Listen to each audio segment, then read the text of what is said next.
deal with an issue which is very important for me. It's one that I think about a lot, and that is the extent to which foreign aid or foreign assistance should be linked to improvements in governance. There are a lot of people in the aid community who think these two things need to be kept separate. That humanitarian aid, that aid that goes to education, that aid that goes to healthcare should be given whatever the political situation in a particular country is. That certainly food aid and anything which is directly going to alleviate suffering needs to be disconnected from aid that deals with issues like elections or improving the capacity of governments to act. So I think this is a really interesting question, and I want to share with you a couple of perspectives on this, and I hope that you also start thinking about this topic. So a little bit of data. In 1974, nearly three-quarters of all countries in the world were dictatorships. Today, more than half of these are democracies. Yet we see in places as varied as Thailand and even Hungary the emergence of governments which are hardly democratic in their ambitions. I mean, they talk the language of democracy, but it's really the best you could say about these are that they are guided democracies, and the people really are losing the ability to influence how they are being governed. And so a question needs to be asked. Why is this happening? Despite all the efforts and despite this momentum, why are we having a reversal of democratic gains? Well, part of the sort of intellectual task that we need to bring to this discussion is to look at our assumptions about the relationship between development and democracy. And in their article, Howard Wolpe and Steve MacDonald came up with basically three sets of assumptions that are brought to this discussion.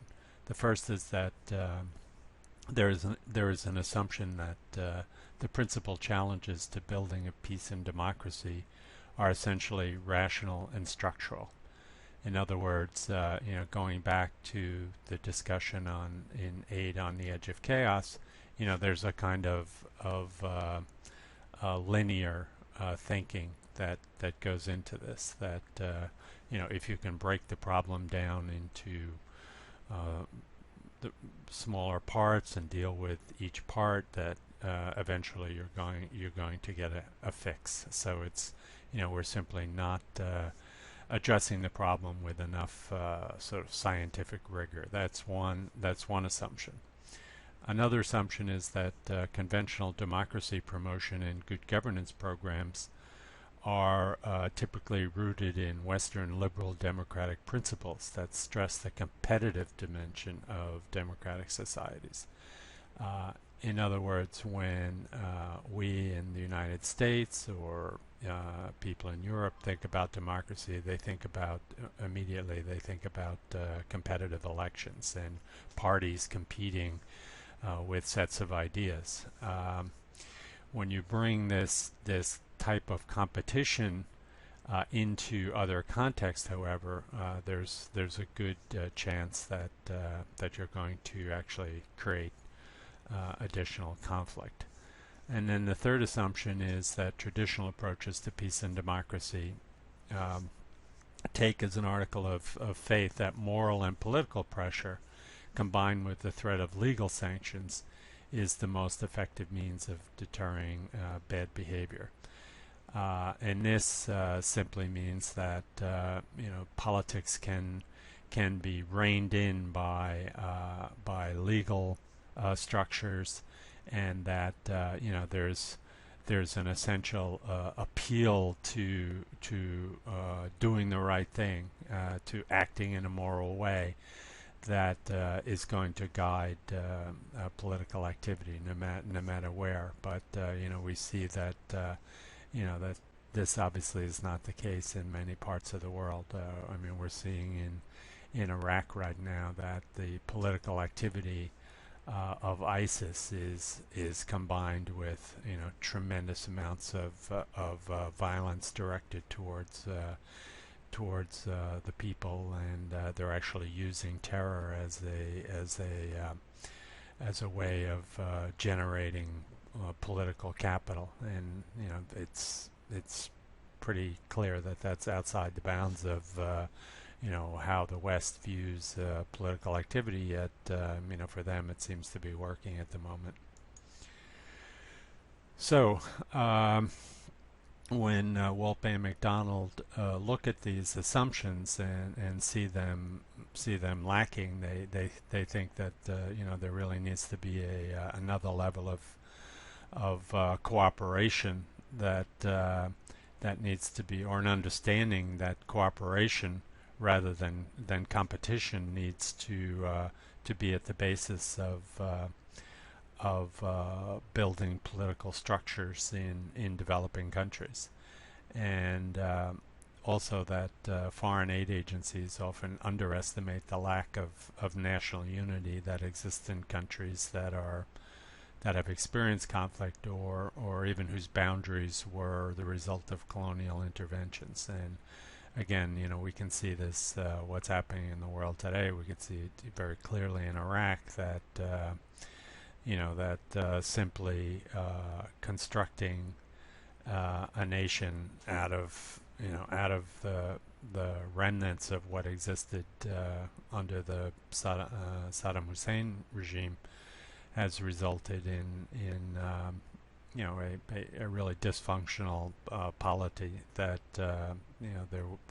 there is no national unity, and that building it is going to take decades of really concerted activity, but mostly on the part of the Iraqis themselves. And this was something I think that the international community could not believe would be so difficult, but it certainly is. So, and Iraq is just one case where Western actions have not really produced democracy. I mean, if you look at the countries of the former Soviet Union, a lot of them are exhibiting illiberal type of politics. Even though there are elections, they seem to be producing candidates who do not believe in sort of the democratic principles that as we understand them.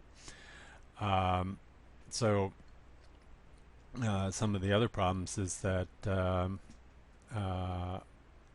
they also do not have consistent standards in terms of who they support. So countries like Egypt sort of continue to get support, even though they've backed away from their move towards democracy after the Arab Spring.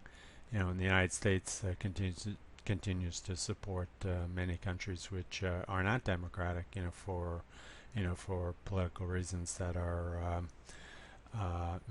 sort of more in the category of expediency rather than really countries which are in line with our values and in line with our sort of overall global strategy. So when we think about democracy building, particularly in countries which are have been dealing with complex emergencies such as war, such as sort of international conflicts, that spill over into their border, resource wars, wars about ethnic wars, ethnic-based wars. I mean, these fragile democracies, need to be helped in very specific ways, very direct ways that go beyond, simply providing election monitors or providing training for government officials. So Paul Collier, a professor, an English university professor, and really one of the leading thinkers on this topic. He's looked at wars, particularly in Africa, and he basically has come to the conclusion that if democracy means little more than elections, it is going to be damaging to the reform process in these countries. So his idea is that poor countries need to sign up to some kind of international standard of democracy. And in return for that, the West will intervene militarily if the leaders who are elected are threatened by a coup. I mean, this is a kind of radical proposal coming out of academia, which is unlikely, to really get a hearing in political circles, because this type of automatic commitment to intervene militarily would never really fly, certainly not in the United States. And aside from the sort of unrealistic notion here, no matter how sort of intuitive and idealistic it sounds, critics also say that this kind of heavy-handed involvement, military involvement by outside forces, can really divide a country and sort of give strength to autocratic rulers within the country. Now, another thinker on this topic, Larry Diamond of Stanford University. I mean, his work is, probably, he's thought most about, this notion of democracy building and the responsibility that the United States has, in particular, to build democracies. But he's looked at the issue of foreign aid and whether foreign aid should be used as a leverage for democracy building, and his conclusion is yes, that the United States should only assist countries which are providing good governance. Despite all this time, effort, and expense that goes into this, we really need to ask if there's this democratic reversal happening in the world, are these efforts really working, and is this the right way to go? We also have the question, as I've asked twice in this lecture, is should aid be tied to good governance, because that might possibly really have a negative effect on people who could benefit from healthcare assistance or educational assistance or even economic assistance, and perhaps they aren't even good governance, or having elections may not be at the top of their list of things that they need to live their lives. And then as the Wolpan McDonald article asks, are the approaches being taken the right ones? And if we sort of bring this discussion of governance into the questions that Ramlingham is asking in Aid on the Edge of Chaos, we see that that these are very interesting questions, and that we really should be looking at some serious alternatives.